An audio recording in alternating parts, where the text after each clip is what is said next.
నమస్తే. Mamata Banerjee strategist IPAC office మీద దాడి పొలిటికల్లీ మోటివేటెడ్ దాడి అని చెప్పేసి నిన్న టీఎంసీ వాళ్ళు ఢిల్లీలో అమిత్ షా గారి ఇంటి ముందు కూర్చొని ధర్నా చేయబోతుంటే వాళ్ళని అరెస్ట్ చేశారు. ఓకే, దీని మీద ఇంకొకసారి ఆల్రెడీ నేను ఒకసారి మాట్లాడి ఇంకొకసారి మాట్లాడుతున్నాను. Timing of attack is definitely suspective. డెఫినెట్గా it is highly suspective. It is politically motivated attack అని అర్థమైపోతుంది. ఎందుకంటే ఇది టైమింగ్.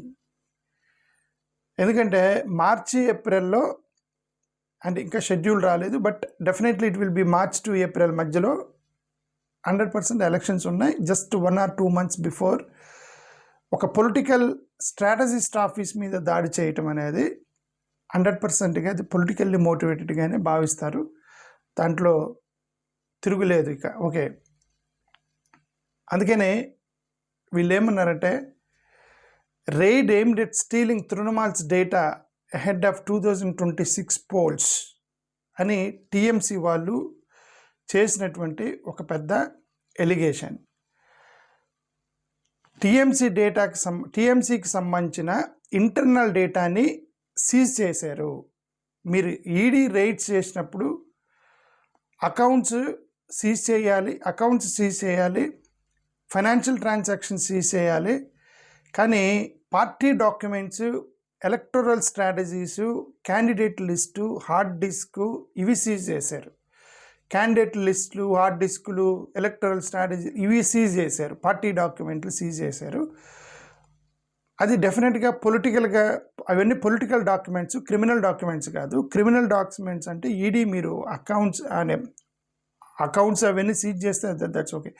ఏమో ఇప్పుడు ఇవన్నీ చూసుకొని ఎలక్షన్ ముందు డబ్బులు సీజ్ చేస్తారా? అన్ని అకౌంట్లు సీజ్ చేస్తారేమో. ఎవరెవరు పార్టీ క్యాండిడేట్లు ఉన్నారు, ఇప్పుడు వాళ్ళ దగ్గర క్యాండిడేట్ లిస్ట్ ఉంది కదా, ఆ క్యాండిడేట్ లిస్ట్ పెట్టుకొని వాళ్ళ అకౌంట్లు సీజ్ చేస్తారేమో.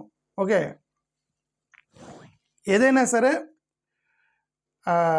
అది ఒక పెద్ద డెమోక్రసీ, ఇది కరెక్ట్ డెమోక్రసీ కాదు. ఇది ఎలక్షన్ ముందు ఇలాగ చేయటం అనేది 100% ప్రజాస్వామ్యాన్ని కూని చేయటమే. అది అంతకన్నా ఇంక మనం ఎంతసేపు మాట్లాడండి అది. ఓకే, అందుకే మమతా బెనర్జీ సెంట్రల్ గవర్నమెంట్ లీడర్షిప్ని డైరెక్ట్గా క్వశ్చన్ చేసింది. ఆమె డైరెక్ట్గా అమిత్ షా గారిని క్వశ్చన్ చేసింది. నాస్టీ హోమ్ మినిస్టర్ అనే పదం వాడింది. Nasty and naughty home minister అని చెప్పింది. బీజేపీ లెడ్ సెంట్రల్ గవర్నమెంట్ అనేది మిస్యూజ్ చేస్తుంది కాన్స్టిట్యూషనల్ ఏజెన్సీస్ మొత్తాన్ని, మాలాంటి అపోజిషన్ పార్టీలని టార్గెట్ చేస్తుందని ఒక పెద్ద స్టేట్మెంట్ చేసింది ఆమె నిన్న. ఓకే, సెంట్రల్ ఏజెన్సీస్ అపోజిషన్ లీడర్స్ని ఎలాగ టార్గెట్ చేస్తున్నారు?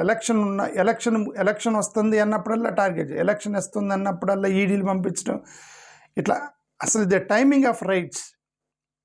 ఓకే, ఇక్కడ తెలంగాణలో ఎన్నికలు జరుగుతున్నప్పుడు కూడా శ్రీనివాసరెడ్డి గారు ఉన్నారు కదా, శ్రీనివాసరెడ్డి గారింటికి ఈడీ వచ్చింది, ఇన్కమ్ ట్యాక్స్ వాళ్ళు వచ్చారు.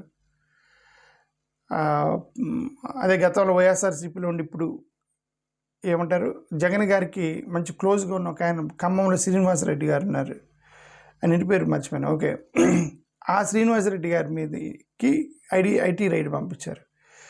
అలాగా ఎలక్షన్ ముందు రైడ్లు వస్తున్నాయి ఇప్పుడు. అలానే ఇప్పుడు ఈమె ఆఫీస్కి పంపించడానికి ఎలక్షన్ ముందు చేసిన రైడ్ లాగానే 100% అర్థమవుతుంది మనకు. ఓకే, సరే, ఎనిమిది దాన్ని కోర్టులో వేశారు, కలకత్తా హైకోర్టులో వేశారు. కలకత్తా హైకోర్టులో వేసి మీకు ఇన్వెస్టిగేషన్కి పొలిటికల్ పార్టీకి సంబంధించిన ఇంటర్నల్ డాక్యుమెంట్స్కి సంబంధం లేదు, వాటిని సీజ్ చేశారు. క్యాండిడేట్ లిస్ట్ని అవన్నీ కూడా సీజ్ చేశారు.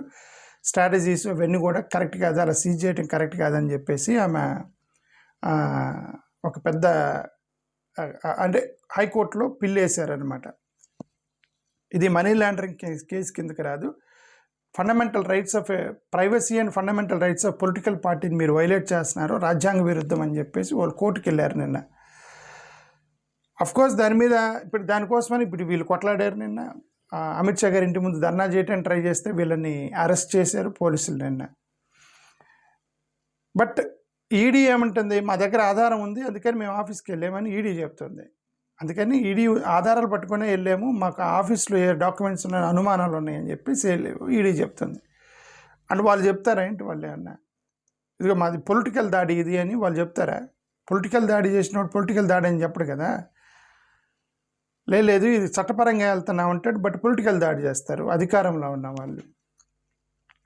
ఓకే, అందుకే మహబూబా మైత్ర టీఎంసీ ఎంపీ, ఆమె ఆమెను ఈడీ అనేది ఒక ఫియర్ అండ్ ఇంటిమిడేషన్ వింగ్. అది ఈడీ అంటే ఇంటిమిడేషన్ వింగ్ అని ఏదో చెప్పడానికి ప్రయత్నం చేసింది. మేము దీన్ని లీగల్గా ఫైట్ చేస్తాము, ఎన్నికల్లో ఫైట్ చేస్తాము, ప్రజాక్షేత్రంలో కొట్లాడుతాము దీన్ని. హోమ్ మినిస్టర్ రిగ్రెట్ అవుతాడు ఇప్పుడు చేసిన పనికి అని మహబూబా మైత్ర చేసిన స్టేట్మెంట్. అఖిలేష్ యాదవ్ సమాజ్వాదీ పార్టీకి సంబంధించిన ఆయన ఖండించాడు దీన్ని. ఎలక్షన్స్ ముందు politically motivated ahead of Bengal elections correct కాదు. ఈ suggested that this move reflects BJP's fear of losing. ఏమంటాడు, మీరు ఓడిపోతారని చెప్పి భయంతోనే చేశారు ఇవన్నీ అని చెప్పి అన్నారు. ఓడిపోతారని భయంతో ఇవన్నీ చేసి గెలుస్తున్నారు కదా, అది problem.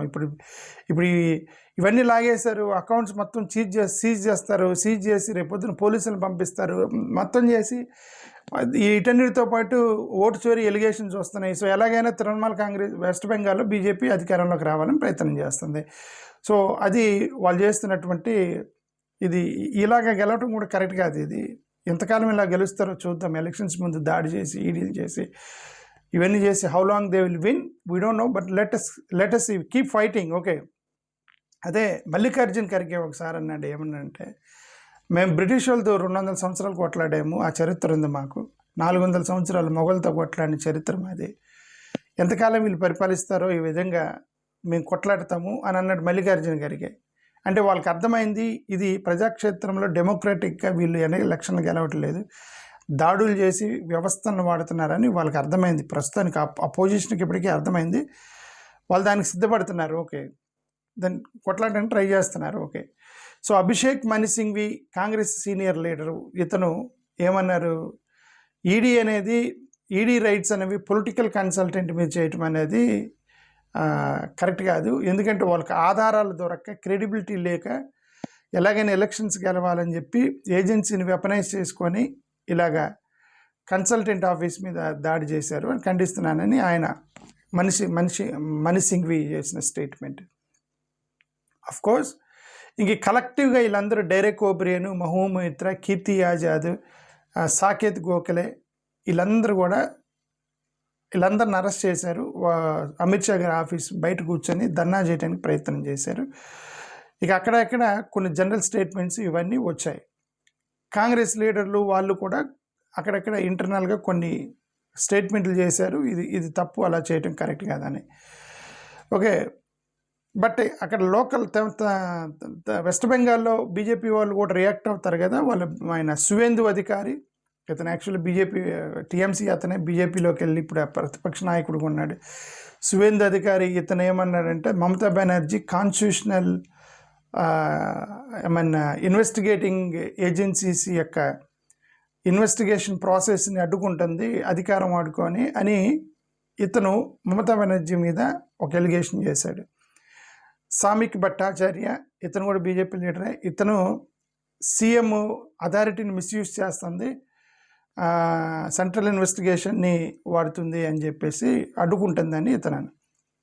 Ravishankar Prasad senior BJP leader, ఇతను మమతా బెనర్జీ సెన్సిటివ్ మెటీరియల్ని మొత్తం కూడా తీసుకెళ్లకుండా అడ్డుకుంటుందని రవిశంకర్ ప్రసాద్ నిన్న సీనియర్ లీడర్ ఇతను ప్రెస్ మీట్ పెట్టి చెప్పినటువంటి మాట. బట్ ఇది నాకు అభిప్రాయం ఏంటంటే ఎలక్షన్స్ ముందు ఇవి చేయటం కంపల్సరీ, అది కూడా స్ట్రాటజిస్ట్ ఆఫీస్ మీద చేయటం ప్రజాస్వామ్యంగా ఇది కరెక్ట్ కాదు. ఇప్పటికే చాలా ఆరోపణలు ఉన్నాయి వాళ్ళ మీద.